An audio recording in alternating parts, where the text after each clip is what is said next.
Jack Young says he isn't paying a ransom. We've got federal authorities in town now. They're looking it over here as Baltimore is trying to get back from underneath all of that malware that's been attacking us here. And we're going to go right now to WMAR 2 News' Brian Kubler, who sorts all this out and finds out how this is affecting all of us here in Baltimore. Brian?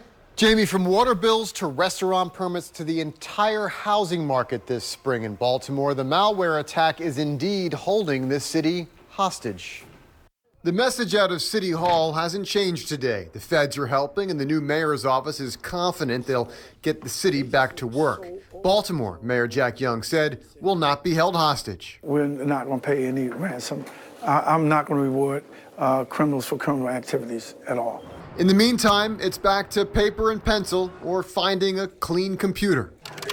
Like here at the Pratt Library downtown. The library is actually on its own secure system and now opening early to allow city agency heads to access their payroll. So it's at 7:30 in the morning. We're opening our doors to other city agencies, and they can come throughout the morning to fill out their e-time and payroll to make sure that their employees are getting paid.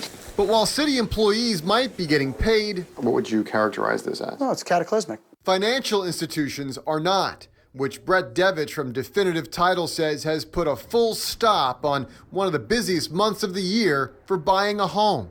At this point, he says, companies like his can't record any home purchases or sales. There is simply no ability to close on a property, and 90% of title companies in the city, he says, are on pause, leaving hundreds of home buyers in both the city and the county in indefinite limbo.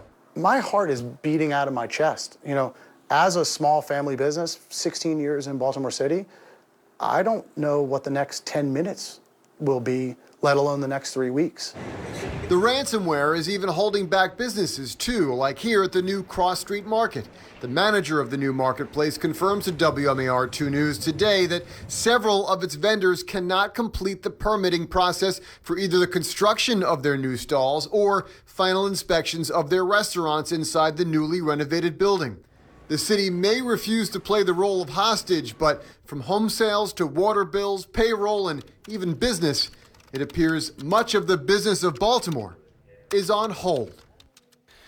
Now, the city says this is an open criminal investigation, so it cannot say much, but also keep in mind the first payment of property taxes for the majority of homeowners in this city is coming due in about 6 weeks. It is unclear how or if any of that process will be impacted as well.